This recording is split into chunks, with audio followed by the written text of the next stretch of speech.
яг энд бид нар хожир сайхны яамд ямар судалгаа хийж байгаа гэвэл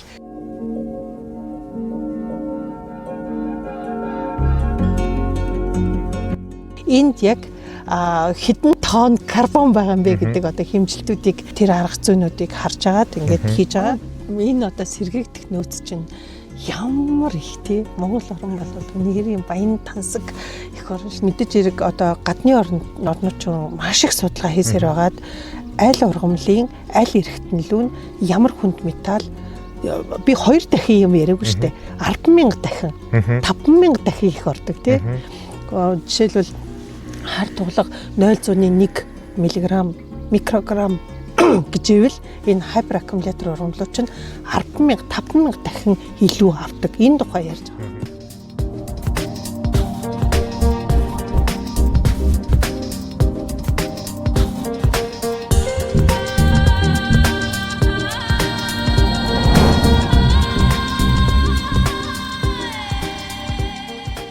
За, орой мэндэ. За, үзэгчтэй бүхэнд энэ сайхан орой мэндийг бид нэр Хинтээ аймгийн Бачилэс сумын одоо Хинтээ яан гэдэг газар энэ хойно маань одоо сайхан хужлын гол гэдэг гол урсж байна. Энэ сайхан газраас бид нэр хөр судлаач доктор Ундрах хоттой ярилцах гээд энэ орой мэндийг өгч байна. Орой мэнд. Орой мэнд. За, танд бас төсөө мэд үргээ. За, баярлалаа.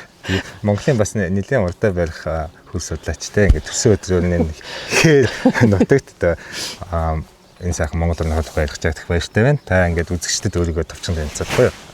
За би хөр судлаач агрономч мэргэжилтэй. Тэгээд ер нь бол яг байгаль орчинтой холбоотой суралцсан одоо сургууль маань бол Европын холбооны байгаль орчны менежмент гээд 4-5 орноор ингээд яваад зэрэг хамгаалдаг ийм одоо магистрийн сургалтанд хамрагдсан. Түүнээс гадна бас нэг их ярьж байгаагүй гэхдээ сонирхолтой байж магадгүй. Венагийн их сургуулийн ботаник тий биологийн төрөл олон зүйлийн институтэд ажиллаж бас экосистемийн загварын чиглэлээр бол өгүүлэл хэвлүүлсэн бас ийм сонирхолтой байж магадгүй. За таны одоо хэвлэс өгүүлчин болохоор ер нь Австрали улсын 500 гаруй зүйлийн ургамал 2100 он хүртэлх одоо энэ цагуурын өөрчлөлтөнд хэрхэн үлдэх вэ? Аль нь үлдэх вэ? Аль нь одоо устж үг болох вэ гэсэн сэдвтэй гэж ойлгосон зөв. Зөв. Ер нь бол яг ажиглаад байхад бол яг сурсан орноо өөрийнхөө оронтойгоо л хүн ер нь ингээд харьцуулт юм билээ л дээ. Тэгэхээр Европын одоо шинжлэх ухаан бол бас нэлээд ингээд төрүүлээд янз бүрийн одоо програм, пакэжүүдийг хэрэглээд ингээд яг тэр хариу үзүүлж байгаа хүчин зүйлүүд буюу ургамлын дархалтууд маань ямар одоо хүчин зүйлүүдийн хам нөлөөнд дор байдгийн экологийн одоо тэр орчин нь хаана байна. Тэгээ тэр орчин нь одоо энэ IPCC тэр 5 тэр одоо уур амьсгалын сценариунууд дээрээ тавиад энэ орчин нь хэдийд байхгүй болох юм бэ гэдэг тийм одоо экосистемийн загвар хийдэг, ургамлын тархалтын загварууд хийдэг, уур амьсгалын өөрчлөлтийн нөлөөнөөс болоод ургамлын амьтны тархалт яаж өөрчлөгдөх нь гэдэг ийм програмууд бол аль хэдийн хөгжөөд өдөр тутмын хэрэглээнд ингээд ороод явчихсан. Тэгээд тэр одоо ботаникийн институтэд чинь одоо математик загварынхан, экосистем загварынхан IT-ийн хүмүүс ингээд сууж идэг тийм болчихсон. Манай мэдээж хэрэг энэ ботаникч нар хамтын судлаачид маань бол маш мундаг. Энэ том орны одоо хамтын ургамлын тархалтыг бол бараг цэжээр ингээд мэджээдэг. Тэгээд бас сонирхоод ингээд сүүлийн үеийн судалгааны үр дүнгуудыг харахаар одоо жишээлх юм бол нэг ховор ургамлын жагсаалтууд гарсан байгаа шүү дээ. Тэгээд экосистемийн загвар талаас нь ингээд хараад үзэхлээр яг тэр ургамлуудын нэг ховор ургамлуудын жагсаалтууд маань өнөөдөр манай яг тэр ажлаа мэддэг тий хаана яг тархдаг гэдгийг нь мэддэг судлаачдын таамаглал байдлаар ингээд жагсаалт нь гарсан байгаа. Гэтэл яг ямар хүчин зүйл нөлөөлөд тийм ээ яг экологийн орчин нь хэдэн онд байхгүй болох юм бэ гэдгийг загварчилдаг ийм загвар руу оруулаад яг ингээд магадлалыг нь одоо геостатистик моделүүд ингээд тавиад ингээд яг батлаагүй байгаа гэх юм уу яг таамаглал хэлбэртэй. Одоо доктор Гүндэгмаа тий одоо өндөр уулын одоо ургамлын судалгаан дээр болохоор хэлэхдээ Монголд байгаа 3000 гаруй одоо зүйлийн ургамлын 1000 гаруй нь бол энэ цагуурын өөрчлөлтөөр бол байхгүй болох эрсдэлтэй ч гэдэг юм уу тэгж хэлжсэн л да. Өнөөдөр бид нар энэ Хинтээ хаант энэ одоо тусгай амралтай газрын нутаг дэвсгэр дээр олон судлаачтай яриад төрөл бүрийн дата мэдээллүүдийг цуглуулж байна тий. Тэгэхээр энэ дата мэдээллүүдийг цуглуулна гэдэг нь өөрөө ямар ач холбогдолтой юм бэ? Авалж авсан мэдээллүүдээ үндэслээд бид нэ цаашдаа ямар хариу арга хэмжээ хийх боломжтой вэ?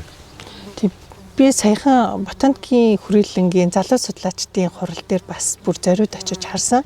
Сүүлийн үед бол одоо бас энэ Максэнд янз бүрийн одоо геостатистикийн загваруудын тархалтыг тийм ээ загварчилдаг энэ загваруудыг эзэмшээ залуу судлаачид бол ажиллаж байна.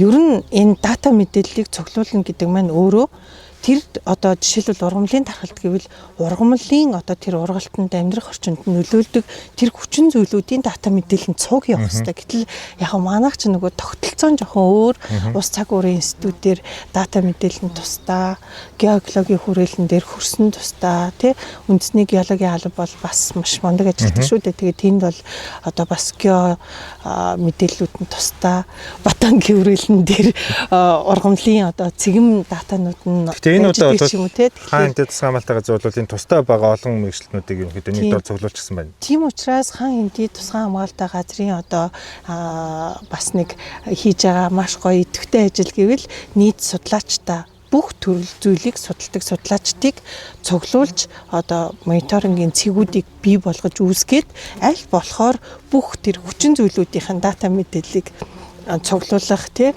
одоо энэ ургамлууд юу вэ, амтан одоо юу вэ тэр тархалтын бүх мэдээллүүдийг цуглуулж авах одоо ийм ажлууд сүүлийн 5 жил ингээд хийгээд явж байгаа. Тэгээ энэ нь бол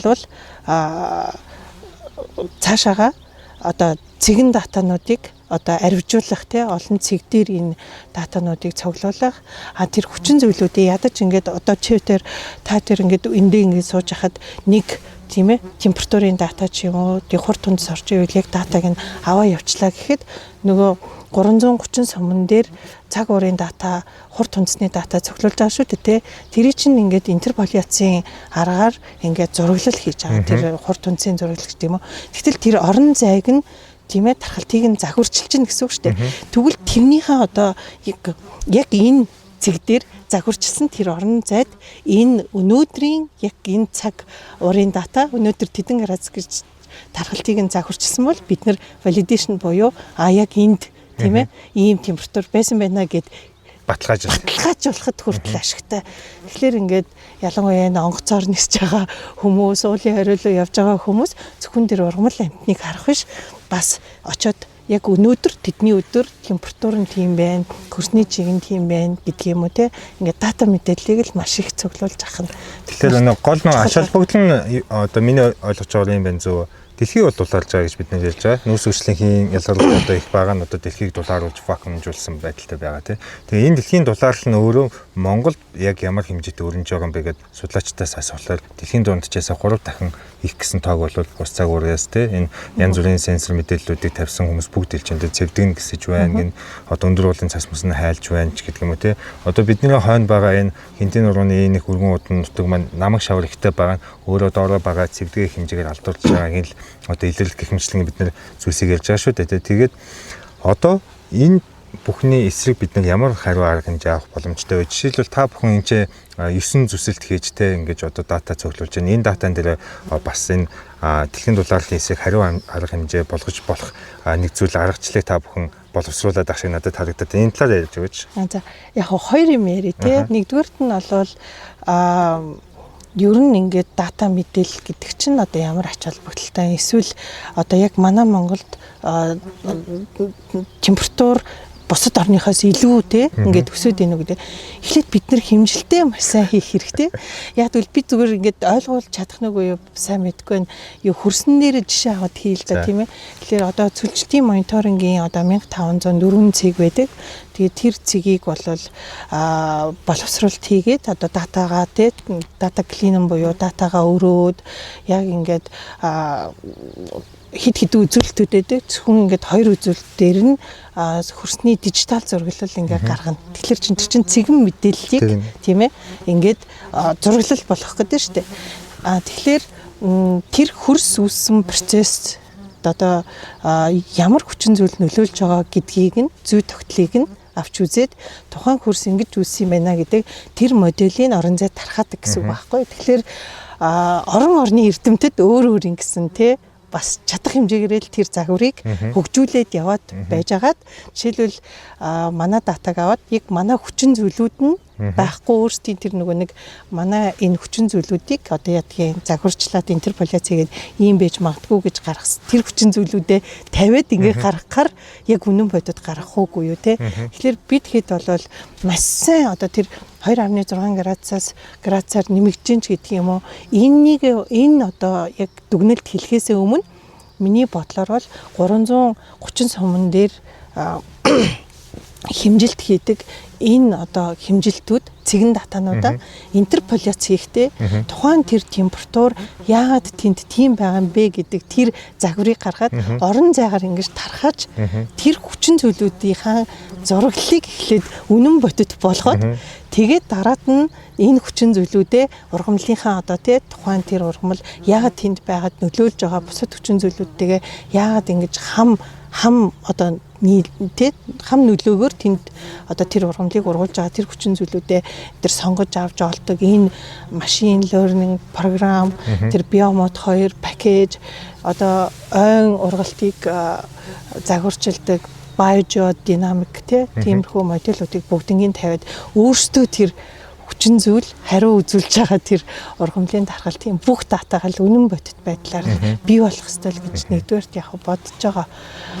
Хоёрдугаарх нь ялаа хөрсний. Хоёрдугаарт ерөнхийдөө одоо бид энд ингээд 9 төсөл хийсэн те хөрсний судалгаа дээж авчин. Тэгээд дээрээс нь бас тэр энэ хөрсөн дээр болон доор болон тэр ургамал дагуулгадж байгаа нүүрс хүчлийн агуулмжийн тухай та бүхэн бас тэр тоог одоо эцсийн тоо агуулмжийг хайгаад байна. Энэ ямар ачаал байдалтай бэ? Энэ бол яг одоо ч нөгөө нэг дэлхийн олон улсын хөрсний ангиллаар дэлхий бол ингээд хөрснийхөө төрлийн зураглалыг хийсэн байгаа.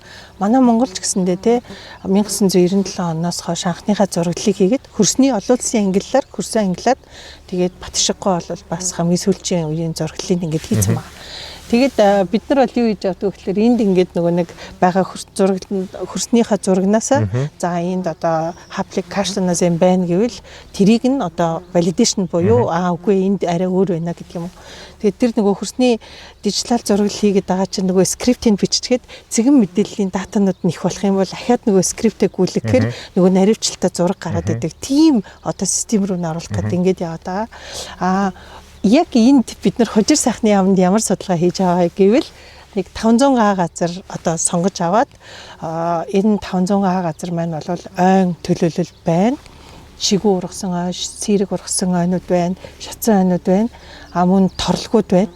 Тэгээд боролцоонууд их таарлаа. Тэгээ бэлчээр ингээ бүгдийг хамруулж агаад энд яг хэдэн тонн карбон байгаа юм бэ гэдэг одоо хэмжилтүүдийг бид нар тэр олон улсын карбоны сүлжээ түншлэлийн тэр арга зүйнүүдийг харж агаад ингээд хийж байгаа.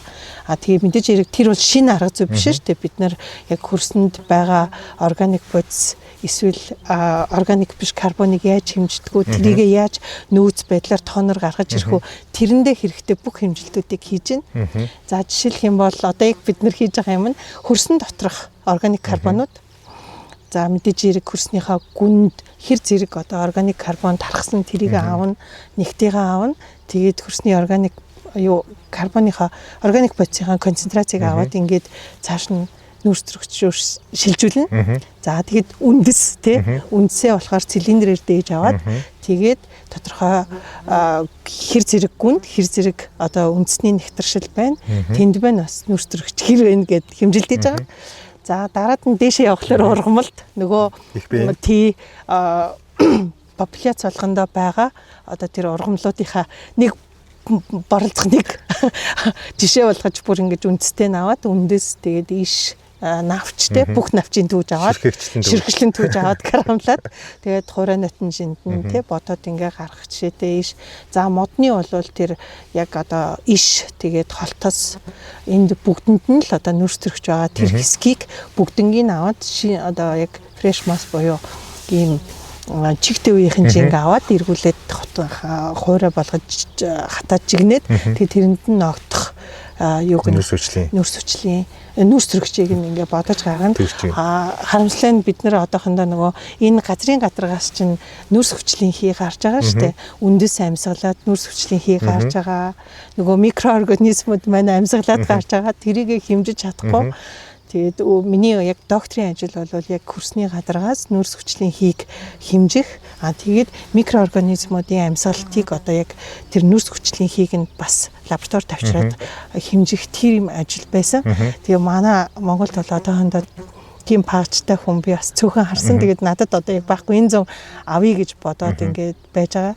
Тэгээ ингээд нөгөө цикл эргэлж байгаа энэ нөөц төрөгчийн бас эргэлтийг ер нь гаргачих бодолтой гэтэл энэ маань бол яг дутагдж байна. Тэгээд ямар ч байсан 500 га дотор одоо пул те нөөц төрөгчийн пул буюу нөөц төрөгчийг яг агуулж байгаа бүх тэр ургамал хөрс үндэс энэ бүх одоо нөөц төрөгчөө бодож олоход хэрэгцээтэй тэр хэмжилтүүдийг хийгээд тэгээд тооцоолоод тэгээд энэ 500 гаад тэдэн тонн нөөц төрөгч байна гэд буцах зорилготой ингээд тодруулах юм. Ер нь тэр нөөц төрөгчийг одоо бид чи гол зорилго нь илүү хийл шингээж авах гэдэг байгаа шүү дээ тий. Одоо хүмүүс бүгдээрээ мэдэн тий ургамал бол түүгээр амьсгалж байгаа. Их ургамал байх тусам ихийг шингээн гэсэн үг тийм үү. Тэгэхээр энийг одоо яаж одоо таны бодлоор илүү сайн амархан шингээдэг болох вэ? Бид нар бол яг нэг тэрбум модч гэдэг үндэсний хөтөлбөр хэрэгжүүлж байгаа. Таны хувьд энийг үр дүндээ хийх аргачлал нь юу вэ?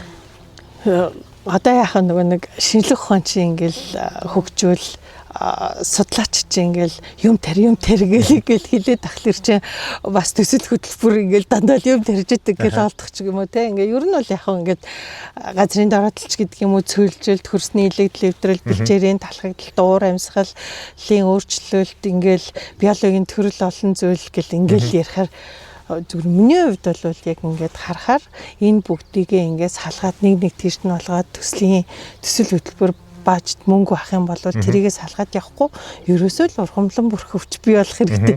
Тэгээ ургамлан бүрхөвч бий болох юм бол дэж хэрэг цөлжилт те ингээл хөрсний илэгдэл эвдрээс салхинд хийсгээ болно. Газрын дороотлол багасна, нуралт багасна те бэлчээрийн талхагдал ингээл тэгэл энэ бүгд чинь энэ агаарт байгаа нөөц хүчлийн хийг тэр ургамлын биедэл шингээж хөрсөнд ургамал тарих тусмал хар шорон хөрс үүснэ. Тэгэл ингээл ялцмаг үүснэ. Ингээр зэрэг энэ бүх зүйл чинь ерөөсөө хоорондоо холбоотой. Яг уу бид нар чинь би ингээд Европт баг ингээд 3 төсөл дээр ингээд ажиллаж үзсэн. Тэгээд яг л Монголд ингээд төсөл авах гэдэг шиг шин санаа хэрэгтэй. Тэгэхээр ингээд шин нэр хэрэгтэй болдог. Тэгэл одоо юу гэх те ингээд шинжлэх ухааны секси нэрч гэдэг юм уу тиймэрхүү байдлаар ингээд гоё нэр өгөөл мэдээж хэрэг ингээд тэгээд эцээцт бол яг л карбон шингээлт гэдэг чинь хөрсний органик бодисыг ихсгэх тэгээд ургамлыг их ургуулах. Тэгээд яг хуу нэг зүгээр бодож явдаг юм маань яг хүмүүст ингээд шууд яг шинжлэх ухааных нь үгээр илэрхийлээд ойлгуулж чаддгүй ч гэж магадгүй харамсалтай. Ингээд юм тарихад хөрсний чиг барих чадвар маш чухал. Хоолт ижилэн чухал. Тэгэхээр энэ хөрс судлаачийн хувьд энэ бүх одоо тий асуудалд хувь нэмэр оруулж чадах юм маань бол ерөөсөө энэ хөрсийг шинжилдэг стандартуудыг тий яг ингээд энэ хөрс ямар вэ гэдэг тэр экологийн чадварыг нь яг тэр газар дээр нь байгаагаар нь одоо тодорхойлж чаддаг тэр арга зүйнүүдийг бол маш сайн ингэж нэвтрүүлэх хэрэгтэй юм байна.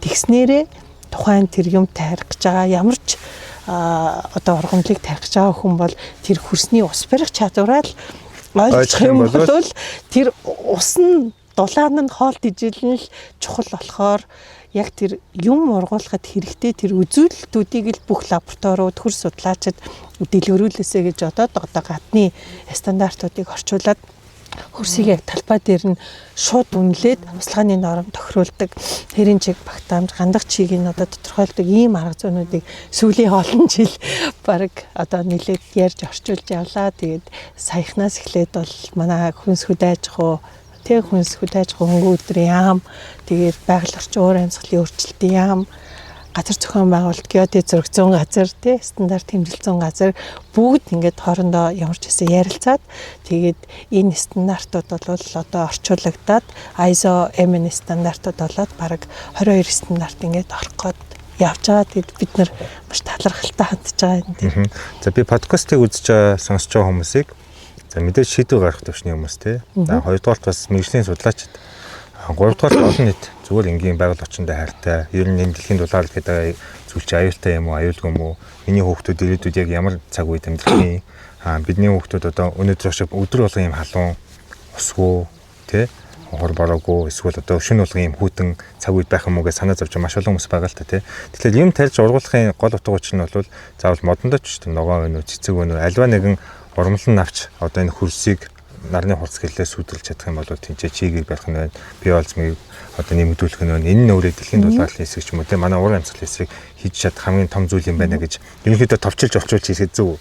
Тийм ер нь бол ингээд тэ юм тарьдаг хүмүүс ч өөрөө миний технологи зөв гэл ингээл ярьдаг шүү дээ тэ бүгднийхэн технологи мэдээж хэрэг зөв. Гэхдээ энд бол юу явагдаад байна гэхээр ус чигийг ургамалт хүрэлцээтэй тэр хэмжээнд нь байлгах. Тэхийн тулд нэг хүн одоо хөрсөндөө аль болохоор ууршилтыг багасгаад сүрлэн өвчмөл юм уу бас геологийн үрэлэнгийн нэг судалгаа сонсч ирсэн чулуу тавьж гэдэг юм уу те ингээд өртөс тавьж болно ингээд ууршилтыг багасгаж байгаа. Тэр нь тэр хүнд технологи. Тэгээ нөгөө талаасаа бол аль болохоор ингээд тэр нормыг багасгаад шимт ижэл ус чигийн те баг хэрэглэж гэдэг юм уу байгальд ойр байлгаж гэдэг юм уу те тэр хүн болгон яг нэг өөрийн гэсэн технологи гэж яриад байгаа. Тэр нь бол яг хоо энэ экологид ээлтэй те экологид ойр аргаар оруулах гэж байна уу эсвэл одоо интенсив эрчимжүүлж те эрчимжүүлж ургах юм бол ургацсан нэгсэл тэгэл ургац ихсэх юм бол үндэс ихсэл ахаал үндэс чинь нэгсэж байгаа юм чи хөрсөнд органик бодис ихсэх маягаар ингээд нөгөө нэг өөр өөрийн технологиороо ингээд тарьж байгаа тэр бүхэн зөв тэн дотор цаана юу яваад байна гэхэлэр аль болохоор үнцээрээ усыг авах магадлал нэгсэж явах хэвээр хоол тэжээлийг авах магадлал нэгсэж явах хэвээр тий хөрсөн ингээд чигтэй байх хэвээр хурд тундас бүх тэр хүчин зүйлүүд нь нэг дор байх хэвээр ч гэдэг юм уу. Тэгэхээр трийг л бий болгох гол энэ олон хүчин зүйл байгаа болохоор зарим нь хоёр хүчин зүйл дээр анхаарал тэгэл явдаг юм байна. Тэр нь бол яг сэтгүүлч миний би одоо нэг сүүлийн 10 жил олон төрлийн зүйл тарьж оруулах гэж оролдож туршиж үзсэн. Тэгээд энэ хугацаанд болохоор яг хөрс гэдэг чи юу юм, ус гэдэг чи юу юм, нурмал ургах чи юу юм гэдэг бидний хитрхи гүйхэндээ хитрхи юм ой зургийн зөвлөмжн дээр ерөнхийдөө их авч явдаг юм байлээ. Энэ илүү одоо аль төвшин дээр аль тохиргоог зөв хийчих юм бол богино хугацаанд дүр дүнд хүрэх вэ гэдэг сэдв энэ талаар ер нь их хилцүүлж их ярьж ямаар юм байлээ. Одоо энэ чиглэлээр сонирхдаг ажилтдаг хүмүүс. Би тэгээд дараагийн нэг хэсэг бүлэг зүйлийг асуух гэсэн. Та ингээд маш олон гадны судлаачдыг Монголд урьж авчиж ажиллуулж байсан, судалгаа хийлгэж байсан. Өөрөө бас дэлхийн олон оронд очиж одоо судалгаа шинжилгээ хийж байгаа харагддаг. Ер нь энэ шинжилгээ ухааны олон судалгаа шинжилгээний үйл ач холбогдол нь одоо яг юундаа байгаад байна. Энэ одоо бидний ямар одоо зүйл рүү одоо ямар хөгжлийг илүү хурдан авчрахад тусалдаг вэ? Тий, ер нь бол 2012-оос 19 онд нийтдээ 300-аад хөрс судлаачид Монголд ирсэн. Тэгээд би өөрөө бол нэг ойролцоогоор нэг 30 гаруй орны хөрсийг бол яг хөцөлт хийж ийм хөрсөө тийм ээ. Тэгээ багш нараараа тий заалгаж ингэж явсан бас аацтай. За ер нь ингээд сүүлийн үед бас үйлдвэрлэлийнхэнтэй ингээд хамтраад ингээд ажиллаж байгаад бол бодогдож байгаа юм юу вэ гэвэл яг судлаачид дэндүү тасархаа би ч гэсэн өөрөө их юм тасарсан зүгээр л судалгаа хийгээл тий бичээл ингээд зэрэг авах тий ингээд 6 дипломны араас ингээд өдөр шөнөжгөө явчихсан. Одоо бол яг эргээд ингээд яг энэ өнцгөөс ингээд харахад бол яг судлаач нарын үр дүн болвол яг одоо үйлдвэрлэлд технологи нэвтрүүлж идэг. Тэгээд нэг талаас судлаач ингэж хараад бол энийг нэвтрүүлсэн бол энэ хүн маш их мөнгө цаг тий хөрөнгөө хэмнэх байсан юм да гэд хараад бодоод сууж идэг. Нөгөө талаас бол бас тий ингэж эрэлхийлж авах хэрэгтэй юм билээ. Тэгэхгүй болохоор өөрөө нэг үр дүнтэй тэрийг ингэж тий ингэж нэвтрүүлэх гээд араас нь явах зав бас байхгүй. Тэгэхээр энэ технологи дамжуулах төвүүд юм уу? Яг тэр одоо манай хүтээч хөгжүүлэх чинь байгаль орчны салбар гэхдээ чинь хүрээлэн байгаа орчныхан гэл маш их бас зүйл эрдэмтэд бас чадлын хэрээр хийгээд үр дүн гаргаад патент гэд гаргасан. Тэрийг нь одоо харж үзэж бушуухан шиг тэр технологийн араас нь гүгэд нэвтрүүлж явах хэрэгтэй. Ийм тогтолцоотой байх хэрэгтэй юм билэ. Тэгээ маа дутагдаад байгаа юм тийм тэр технологиудыг сурталчилдаг, нэвтрүүлдэг төвүүд бас байхгүй юм болоо гэж хараад байгаа. Тэгээд юу юм бэлээ? Хуулийн хүрээ нь бол маш гоё. Боломжийн. Итахан технологи дамжуулах төвүүд ажиллах хинэн тэр роялти лиценз тэр өмчлөх хэрэг зохиогч эрх авах гэдэг хуулийн хүрээ нь бол маш итахан юм билээ. Одоо хэрэгжүүлэх л шаардлагатай. Миний одоо ойлгож байгаа бол та бол муу хөрс байхгүй гэж хэлдэг те.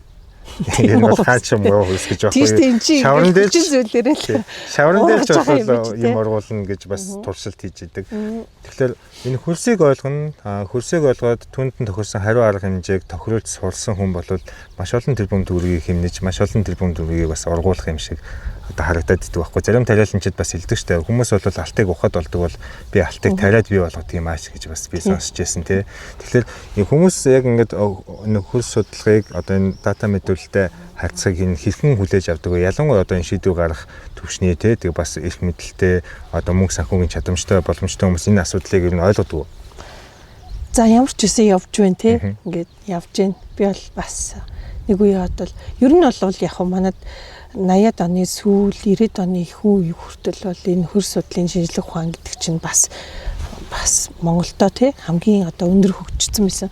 Бүр фосфороор ажилтдаг нэг хүн, кобальтаар ажилтдаг нэг хүн, ялцамгаар ажилтдаг нэг хүн ингээд бүр төрөлжөөд их хөгжсөн байсан. Тэгээд 20-30 жил бол бас ингээд солирчлаа. Гэхдээ манай хөрс судлаачид бол чадхынхаа ирээр бол нэлээд сайн ажиллаж байгаа. Одоо бол яг цаашаа зорих юм байна. Ерөөсөө л бусад олон улсынхаа стандарт руу орчих тий. Тэднэртэйгээ хөл зэрэгцээд явах нь бол чухал юм байна гэдэг энэ чиглэл рүүгээ л ер нь явж байгаа. Тэгэд мэдээж эрг өндөр хөрсний урвалын орчин шүлтлэг байна гэд бид нар тэрийг те ингээд хөрсний механик бүрэлдэхүүн ис шавар тоосны харьцаа ийм байна гэд бид нар одоо нуурын лагийг л авчирч нэмж тэгэхгүй л бол эн чинь 40-50 жилээр ингэж өөрчлөгддөг ийм үзүүлэлтүүд болохоор бид нар одоо жоохон орж байгаа хурд тундс юм уу услгаа ч юм уу те тэр одоо хүн ухаан зарж л юм ургуулах тэрлэг бол ер нь явна шүү дээ. Гэхдээ ер нь болохгүй бүтгүй гэж байхгүй. Тэгээд энэ нэр чи аюул том асуудал. Тэр технологи нэ, хүн нэ, хэрэгцээнд байна те. Ингээ бодлого шийдвэрүүч гэсэн ингээл гарч ийн аюул зөв гарч ийн. Гэтэл нөгөө санхүүжилт. Мэдээд байгаа хэрнээ тэр мөнгөө зарцуулж Израиль хүмүүс болвол ерөөсөө биднээс ялгаатай нь би маш олон удаа энэ өгүүлбэрийг хэлжсэн. Израиль хүмүүс биднээс илүү ерөөсөө л номон дээр байдаг зүйлийг маш их мөнгө зарцуулаад яг тэр номон дээр байдаг онолыг яг практикт буулгаж чадсан тийм л арт түмэн санагцсан. Би тэр Cropix, Netafimi компаниуд дээр очиж бас яг харж байгаад яг л мөнгөтэйсэн бол би ч гэсэн их байсан. Манай орныхан ч гэсэн их байсан. Манай тариаланчид, экологчид нөхөн сэргээлтийн те энэ байтгааг л хийх байсан гэдэг. Тэгэхээр энэ дэр зөрөгтэй мөнгө тавьж өгөх хэрэгтэй. Тийм л асуудал юм байна л гэж одоо л хардаг болоод байна. Ер нь энэ боломжийг илэрхийлэх хандлага бол байнга л ажиглагддаг л да танастай. Тэгээд боломжийг илэрхийлээд байгаа нь өөрөө энд ийм боломж байна гэдэг дата мэдээллийг шууд л ингээ хараад тэр нэг харьцуултыг богино хугацаанд тооцоолт хийж байгаатай л холбоотой юм шиг санагдаад байна. Одоо та бас Harry Potter-ийн бидээс бушаал өрөө бас Harry Potter-ийн кино багийнхантай нэг ховдроо нисэж явахдаа одоо тэр хүмүүс бидний энэ байгалыг ашиглаад сая доллар хийж байгаа тухай бас ажиллаж харсан байсан тий. Тэгэхээр баг юм тарж ургуулах бол баг дараагийн асуудал байгаа байхгүй юу? Маа энэ одоо сэргээгдэх нөөц чинь ямар их тий Монгол орн бол нэрийн баян тансаг их орн шүү дээ тий. Би ч бас 15-16 жил гадаад дэсэн болохоор одоо хүний нутгийн Альпийн нуруунд дэр ч юм уу тэр Стокгольм, Эдинбургийн касл дэр ч юм уу Австралид ингээл очил зогсож байгаад гоё. Гэтэ яг нөгөө минийх биш болохоор бас тийм гоё сэтгэл мэдээж хэрэг төрсөн ч гэсэн минийх биш болохоор минийх л биш байдаг юм байлээ л дээ. Тэгэл Монголд ирэхгүй байж байгаа тэр агаангийнхаа хоргон уулан дээр гараа зогсоход бол их дулаан мэдрэмж. Тэгээ нөгөө эргээд энэ манай энэ тий энэ их заншил уламжлал тэгээ тэр байтугай энэ байгаль ямар их одоо энэ ген генетикийн нөөцийг агуулдаг юм бэ гэж бодож явж исэн. Тэгээд тэр их сонирхолтой юм болсон. Одоо бол яг юу гэж бодож байна гэхээр баг эднэрийгээ ашиглахгүй зүгээр кино зургийн багийнхныг тий авчираад баг зургийг авахлахад л маш их мөнгө олохоор юм бэ гэдэг бодол яагаад төрсөн бэ гэвэл ховд руу нөгөө Евро биж рүү говийн дархан цааст газар бэрүү явж хахад яг миний хажууд нэг англи хөхөн суужсэн. Тэгээ хоёлаа юм ярьжсэн чи Harry Potter тий хийсэн зургийн багийнхан 12 хүн явж байгаа гэсэн үрсгээ тэгээд камертайгаа тэр үед нэг анзаараагүй сайн мэдээв. Тэгтэл тэр хүмүүс яах гэж явж байгаа гэсэн чи ингээд аргалыг хүзүүнээс нь ингээд зууж байгаа тийм ирвсний зураг авах гээд ингээд бид нэр явж байгаа гэд ярьжсэн баггүй. Оо тийм үү гэд өнгөрсөн. Тэгээ сүүлд нь нөгөө хөр судлаачтай аваад бид нар чинь нэг удаа 105,000 км ингээл явна. Тэгээд тэр элсэн тасархайн урталт нэг пирамид жижигхэн болгоо. Тэрний хажуудлын яг тэр Баянговийн одоо яг уртхан талд үүдэг уулан дээр гараад ингээд хараа зогсож исэн Америкууд байсан, Австралиуд байсан. Тэд нар маань хоорондоо ярьж байгаа байхгүй юу. За энэ бол ингээд ерөөсө Холливуудад $1 сая өстой ноон гэрлэр зарагдах сцен байна. Тэнд чинь нөгөө элсэн тасархаа ямар гоё үлээ те. Яг нааталт нь Баянговийн тэрүүгээр те гол урсцсан нөгөө хүн тарнуулчин ингээд хүгээгээд харагдж идэг. Одоо тэр нөгөө хаан бууз байгаа чинь тэр үйлчлэгийн хэсэг байхгүй. Тэгээд их гоё юмс. Тэгээ ингээд дээрэс нь ингээд харчаад өстэй энд ингээд Холливуд бол шууд $1 сая ингээд тавихад бэлэн ийм гоё сцен байна. Тэрнэр ингээд одоо явах болгондоо яг тэр уулан дээр гараад ингээд $1 сая гэж боддог байхгүй. Тэгэхээр энэ зөвхөн энэ тархан цааст газруудын байгалийн зургийг те Холливуудын ч юм уу одоо энэ Америк Канадыг хараад бол тэгж одоо сэтгэл төрсэн байна шүү дээ. Харин тэгээд тэр хүмүүс бол яг ингээд энэ бол одоо $1 сая сцен байна гэд тэгээ бодох нь би мэдэхгүй л байна л да. Яг одоо манай кино урлагийнхан юм уу эсвэл энэ киноны бизнесийнхан эсвэл одоо энэ бизнесийг хийдгийг мэдэхгүй. Гэхдээ ингээд гаднаас одоо дураараа хүмүүс ингээд орж ирээд тэгээд энэ байгалийн сайхан зураг аваад юм уу ан амтны зураг аваад тэгээд тэр өөрсдийн кинонд ашиглаад идэг энэ чиглэлээр ямар хууль дүрэн байдгийг мэдэхгүй. Гэхдээ энэ дархан цаацд газруудад одоо бас нэг төрлийн одоо бас бизнес байна гэж харж явдаг тий. Тийш дээ чи одоо тэгээд биднэрт юу байгаа нь хамгийн чухал шүү дээ тий. Юу байхгүй нь чухал биш. Тэгэхээр Бутан улс гэхэд чинь бид нар нөгөө Бутан оюутнуудтай хамт сурдаг байсан. Бутан оронд зорчиход бол заавал жуулчны базаараа урилга хийлгүүлсэн, мөнгө тушаацсан $250 хоног болгон төлчихсөн байжгаад тэр оронд нэвтрэх хэрэгтэй. Эсвэл хувийн урилгаар яг хин дээр очиж байгаа нь тодорхой. Тэгээд ингээд энэ бол ингээд хуульчлагдсан тий. Тэгээ манайх тэгж хуульчлах нь цаашаа ядаж ингэж дураараа орж ирж зураг авдаг хүмүүс одоо ямар байдгийг тэрийг сайн мэдгүй нь санахын одоо Оросын холбооны улсын нэг автономи тойргийн губернатор хүн Монголд ирээд маш их ирвэсний зураг авсан. Тэр ирвэсний зургаар ном хийсэн, видео хийсэн тий. Тэр ном бас нэг хямдхан гэж бас бодохгүй байна тий. Тэгэхээр чинь бидний өөрсдийн одоо үнэт өв шүү дээ тий. Бид нар хүртэл одоо энэ хаан эдийн тусгай хамгаалтын газрын энэ гоё те шугууд энэ ойд хангаад тайгад ирэх гэж те ямар их одоо хүч хөдөлмөр зарцуулж бас ажиллаж байна. Гэт ингээд одоо тэр говийн дархан цааст газруудаар ингээд аялахад хүртэл ямар гоё илээ. Тэгэхээр энэ болоодныхаа баг ингээд зургийг авахлахад хүртэл ингээд бас нэг хуулийн орчин бий болгочвол зүгээр юм болов гэж яг тэр нэг хоёр тохиолдлоос болоод бодож яваад байгаа. За тэгээд одоо би яаслаг дараагийн нэг хэсгээр авч явъя л да. Бид нар ингээд байгаль орчныг газар тариалан те ингээд шинжлэх ухааныг ингээд бүгднийг тэнцвүүлэх гээд хөгжүүлэх явж байгаа те. Тэгээд энд чинь маш олон гол чухал хэрэгтэй юм. Нэгдүгээр хүний нөөц, хоёрдугаар хөрөнгөний нөөц, гуравдугаар одоо мэдлэг технологийн нөөц гэсэн зүйл байгаа даа шүү дээ те. Одоо энэ хүний нөөцийн хувьд бид нэр хэр одоо энэ чиглэлд хүмүүстэй юм бэ? Одоо цаашдаа ингээд олон судлаачид олон одоо идэвхтэй үйл ажиллагаа явуулах хүмүүс хэр олон байдаг вэ? За миний л бодол шүү. Би яг тоо баримт хэлж чадахгүй. Гэхдээ яг ингээд манай хөр судлалын шинжилгээ ухаанд тэгэхэд хөрсөнд одоо сонирхолтой хөр судлаачд бол бараг 100-аад идэг гэж би боддог. Ерөнхийдөө бол газрын албаныхан өшөө цаг уурынхан гээл тий газрын наамлууд өшөө экологчд тэр өдгөө ботаникчд хүртэл хөрсөнд ингээд сонирхолтой. Тэгээ гол нь бол юу юм болоо нөгөө нэг харгачлалуудаа айгуу сайн нэгтгэж тэр тоо дата мэдээг нэгтгэх тийм ээ яг аргачлалаа тохирох тэр асуудлууд дээрээ л болохоос биш бас ч гэж тодорхой хэмжээгээр манай одоо шинжилгээ ухааны салбар бол хүмүүсээ бас алдчихаагүй. Энэ рүү бол төгсөөд оюутнууд орж ирэх дуртай байдаг. Тэгээд ерөнхийдөө хамтарч ажиллах нэг салбарынхан бол хоорондоо дата мэдээлэл үр дүнгээ тий хуваалцах энэ чиглэл рүүгээ анхаарах юм бол хүний нөөц бол харьцангуй гайгүй л гэж боддог. За хөрстэй холбоотой би дахиад нэг энгийн хүмүүст бас хэрэгцээтэй талаас нь асуух гэсэн. Тэгээ хөрс гэдэг чинь тодорхой хэмжээгээр эрүүлжиж байдаг, тодорхой хэмжээгээр өвчилж байдаг тий. Тэгээ өвчилсэн хөрс бол тийм амархан идэгдэггүй байх.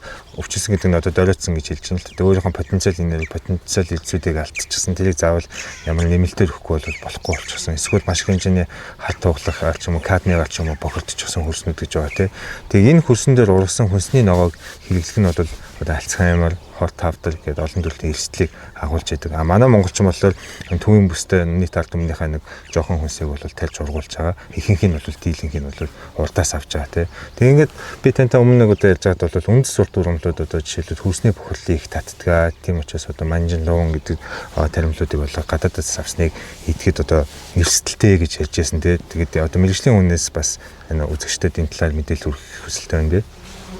За энэ асуултын хувьд бол ерөнхийдөө хэрвээ ингээд нөгөө Википедиа дээр Google дээр хайгаад үзэх юм бол hyper accumulator гэдээ хайгаад үзэх юм бол ямар хүнд металлыг ямар ургамал маш ихээр авдаггүй гэдэг ийм одоо бүр ургамлынхаа латин нэртэй хойдолд нь хүнд металлуудын нэрс нь ингээд гарцсан ингээд чагсаалтаад байгаа. За бид нар бол хичээлээр үзчихлээсэн л да. Тэгээд hyper accumulator-ууд бол жишээлбэл эрдэнэ шиш борцоондоо бол маш их тий хүнд металл авдаг. Энэ бургас тэгээ салаад тий эднэр бол хүнд металлыг одоо хөрсний хүнд металлыг одоо цэвэрлэдэг тий тэгээд аваад ер нь Европын орнуудаар бас Польшид бас бид нар нэг үнс одоо яг цахилгаан станцын цугларсан үнсийг яаж цэвэрлж байгаа тийм одоо плантац дээр очиж байсан. Тэгэхээр яг нөгөө үнсний одоо элементүүд нь юу вэ? Тэдгэрийг одоо авдаг тэр hyper accumulator ургамлуудыг тариалсан байх жишээтэй. Тэгэл ахаал нөгөөдхөө авалныг газар авчил те ер нь зөөвөрлж байгаа болохоос шинжээ халуулахгүй шүү дээ. Тэгэхээр ер нь бол ийм суур судалгаа маш их хэрэгтэй байхгүй юу? Тэгэхээр миний хувьд бол бас сонирхоод нөгөө цэвэрлэг байгууламжийн одоо лагаар хийсэн одоо яг үнэргүүжүүлсэн тэр одоо хэсэг бордоо гэж шиг шууд хэлэхгүй л те үнэргүүжүүлсэн тэр хэсгийг нь нэг 11 ургамал дээр одоо бордож жагаад тэгээд зуны тур сайхан ургуулад тэгээд намар болохлээр нь аваад уг нь бол бүх тэр нөгөө хүнд металлуудын шинжлүүлэх гээд тэгээд төсөв байхгүй түр ингээд хатгалчихсан байж байгаа. Тэгээд тэн дээр бол 11 төрлийн нэг ба олон нас тэжээлийн ургамлууд тариад тэгээд үндэс ийш навч үр бүгднгийн тэгээд нөгөө хөрснөөсөө аваад яг аль эргэтнэлүүн аль элемент ордог юм бэ гэдэг судалгаа хийх гээд тэгээд энэ бол нөгөө сайн дурын ажилласан болохоор тэгээд орхисон байна. Мөсийн хүрээлэн байгаа орчны багш нартай хамтраад энэ арга устдад бид нар бас лагаар хийсэн бордоогоор туршлага тавьж үзсэн. Тэгээд 10-ан дээр бол яг үрлүү нарийн их орчдөг юм бэл. Гэх мэт ингээд суур судалгаа хэрэгтэй байхгүй юу? Ерөнхийдөө бол мэдээж хэрэг одоо гадны орнууд ч маш их судалгаа хийсээр байгаад аль ургамлын аль эргэтнэлүүн ямар хүнд металл би 2 дахин юм яриаггүй шүү дээ. 10,000 дахин 5,000 дахин их ордог тий. Жишээлбэл хар туглаг 0.1 мг микрограмм гэж ивэл энэ hyper accumulator ургамлууд чинь 10,000 5,000 дахин илүү авдаг. Энэ тухай ярьж байгаа байхгүй. Тэгэхээр яг тэр ургамлуудын мэдээлэлгүйгээр одоо мэдээж хэрэг газар тариалангийн талбай дээр тэр таримлыг тариад идэх юм бол асуудалгүй шүү дээ. Бохирдсон газар одоо тариад идэх юм бол яг hyper accumulator ургамал хэрвээ байх юм бол тэгээд хүнд металлыг өөрөө идэж байна л гэсэн. Ер нь бол суур судалгаа ер нь бол бас Монголдо хэрэгтэй. Одоо эрүүл хооллох хүсэлтэй, тэгээд шинэ ногоо хэрэглэх хүсэлтэй, эсвэл зүгээр ингээд зочноо дайлах хүсэлтэй Гэр бид нар одоо Монгол байхгүй болохоор энэ одоо гадаадаас ирснийг тэрийг авч хэрэглэж байгаа шүү дээ. Тэгээ би энэ хэрэглэгчтэй энийг бас аягүй сайн мэддэг байгаасаа гэж боддог. Хоёрдугаарт энэ миний ойлгож байгаа хүнд металлын бохирдол бол хүний биеийн тэгсгэлээр хүмүүсийг догшин ширүүн ууртай болгодог гэж би ойлгож байгаа. Тэгээд нөгөө Улаанбаатар хот нөгөө 200 гаруй яндан бүхий одоо нүс түүхий болон хагас боловсроос угаас нүс түлдэг. Хэмжээнээс маш хэмжээний хардуулаг кадмийн удаад хөрсөнд бохирдож болж байгаа. Эргээд бид нар Улаанбаатар хотын ялангуяа их бохирдолтой газруудад юм тарьж ургуулж хэрэглэх нь одоо бас эрсдэлтэй юм уу гэж бас санагдаад байдаг учраас танаас нэг тодруулж асуусан. Яг тоо мэдээ байхгүй болохоор би шууд хэлж чадахгүй л дээ. Гэхдээ яг дотроо бодож явдаг юм маань гэх юм бол шинжилүүлэх хэрэгтэй. Ядаж одоо энэ нөгөө хүүхдийн хоолны хөтөлбөр гэдэг үдийн хоолны хөтөлбөр гэж байна шүү. Тэрэнд худалдаа авалт хийж байгаа бүх хүнсүүдийг болвол тодорхой хугацаанд 2 сард нэг удаа ч юм уу эсвэл тохиолдлоор ч юм уу рандом байдлаар ч юм уу авал шатаагаал үзчих. Тэгээд үндэсний элементийн SGS 40 элементийг 29,000 төгрөгөөр шинжилж байна. Тэгээд үзчих боломжтой байхгүй. Тэгэхээр хаана ямар лабораторид юу шинжилж байгаа тэрийг одоо мэддэг байх хэрэгтэй. Тэгээд лабораториудын датанууд шууд тэр хүнсийг хүнсч гэхгүйгээр те хаана ямар одоо хоол хүнсэнд ямар бохирдол гарч байгааг ядаж ингээд нөгөө Улаанбаатарын хэмжээнд за энэ хавьд одоо алим тим бэнж гэдэг юм уу ийм одоо дата мэдээлэл хэрэгтэй л гэж бодож явдаг. Тэгэд бид нар чинь эрүүл хүн Монгол эрүүл хүн гэж яриад байдаг мөртлөө ядаж энэ хүүхдийн хоолны хөтөлбөртөө л эрүүл стандарттай хаяа нэг хяналттай те ийм одоо хоолыг одоо бид нар бүр дөрж хамар амгууншанаад одоо тий одоо утааны хордлого болол ингээл явж байгаа шүү. Одоо энэ дараа ирээдүйн хойч хүүхдүүдэд л эрүүл хоолоор өсгөх хэрэгтэй. Энэ дээр бол над хүнд металлын асуудал бол яригдах зүйл өөрөд нь хэлж аваад бас зөв тий энэ яндангийн утаа хэрэглээ. Нэг суманд ингээ очиод харахад уурын зүхэн ингээ гарч хахад яг яндагийнх нь утааны доор өтрөмн байж байгаа жишээний тий. Би бас нэг юм ойлгоогүй. Баяжуулсан гурил гэд ярих жишээтэй юугаар баяжуулдаг гэхээр төмрөөр баяжуулдаг. За. Байсан юм уу та? Би яг сайн мэдээлэл байхгүй тэр үед газар тариалангийн салбарт ажилладаг байсан. Тэгэхээр тэр нөгөө хөрсөнд тий төмөр нь байж байгаа тэр метаболизм одоо процесс физиологийн процессор төмрөө агуулад ингээд тэр одоо хоол хүнсийг хэрэглээд төмрөө одоо юунаас автیں۔ Тий дээр үуч нөгөө төмөр зоогод алим идчихдэг байсан гэдэг шиг л. Тэгэхээр одоо бол ингээд төмрийн микроэлементийн бордоог нь хэрэглээд ургуулчих технологиуд байна шүү дээ. Шинжилээд дутууг нь өгч. Тэггүй гурлаа те ингээд төмрөөр баяжуулна гэхэлэр миний бол санаанд бол орохгүй байсан.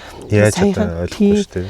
Тэгэд хамгийн гол нь нөгөө нэг тэр төмрийг шинжилж байгаа арган зүгээр ингээд шаблон хараад хийдэг ч юм уу.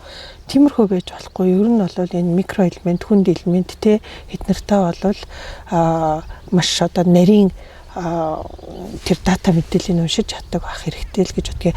Гэхдээ нэг сайн давуу тал нь манай энэ лабораториуд үнэхээр эрдэс элементийг шинжлэх талаар онцгой болсон. Гацууртын лаборатори, SGS, геологийн төв лаборатори, тий хаан лаб одоо инженер геодезч гэдэг юм ингээд лабораториуд бол эрдэс элементийг маш сайн одоо шинжилдэг. Зүгээр яг ургамал дотор байдаг эрдэс элементийг шинжилдэг тэр аргуудаа жаахан наривчилж үзээд одоо хаан дарсан дуусгадаг ч гэдэг юм уу те шинжилж үзээд тэгээд олон улсын стандартаа нийцүүлээд ингээд лабораторийн жаахан хөгжөөд явах хэрэгтэй. Нөгөө талаасаа одоо нэг зөвшөөрөгдөх хэмжээгээ нөгөө хэрэглэгчд аягүй сайн уншаад сурчих юм бол гаднах сав шошго дээр нь тэр зөвшөөрөгдөх хэмжээнээсээ даваагүй гэдгийг бол сайн бичиж өгөөд явах юм бол тогтолцоо бий болоход бол амархан тийм суур бий болсон гэж харж байна. Зөв. За тэгэхээр ер нь бол хөрс бол амжилтын суурь гэдэг. Тэгэхээр мэдээж тэр хөрсийг ойлгож таньжээж л одоо тэр амжилт бол ирнэ гэсэн үг байна. Тэгээ өнөөдөр энэ хөрс судлаач доктортойгоо сайхан хангаад л хэд олон өргөн сэдвээр ярилцлаа. Танд одоо энэ өөрийн баялаг туршлагаасаа хуваалцаж яриа өгсөнд баярлалаа. Тэгээ миний асуугаагүй танд бас хэлмээс байсан зүйл байгаа юу? Ер нь бол ийм яг хэлмээр байдаг зүйл бол одоо мэдээж хэрэг нөгөө судлаач хүн болохоор энэ судалгааны ажлуудын үр дүн амьдралд их хэрэгжээсэ гэж бодож явдаг. Ихтэй сургуулиудад хэрэгжиж байгаа төслүүд нь шүү дээ, судалгааны төслүүд нэг жижигхэн ийм төслүүд байдаг тий. Тэднэр нь бол одоо урсгал зардалтайгаа яг үнэхээр цогц судалгаа хийж болохоор тийм төсөвтэйг нэгэнд цагаа зарцуулсан болвол гоё үр дүн болохоор тийм судалгааны одоо төслүүдийг одоо өргөн дэлгэр одоо хэрэгжүүлээсээ тэрийг одоо улс одоо бодлохоор дэмждэг болоосай л гэж бодож явдаг та. За ингээд таны цааштай ажил үйлс бас амжилт хүсье. Уртнасаа удаан жарахыг хүсвэ요. За баярлалаа. За бидний ажил өнөөдөр энэ хүрээд өндөрлж байна. Тэгээ хаант цэцэн хамгаалалтаа газрын геологийн олон янз байдлын тухай судалсан 20 гаруй судлаач эрдэмтдтэй бид та бүхнийг сургалтаар уулзуулна. Энэ удаа бид нэр хөл судлаач доктор Ундрах хот доктортойгоо ярилцлаа. Дараагийн дугаараар ирүүлцгаая. Баярлалаа. За. Йоо. За төсөөд гинэ.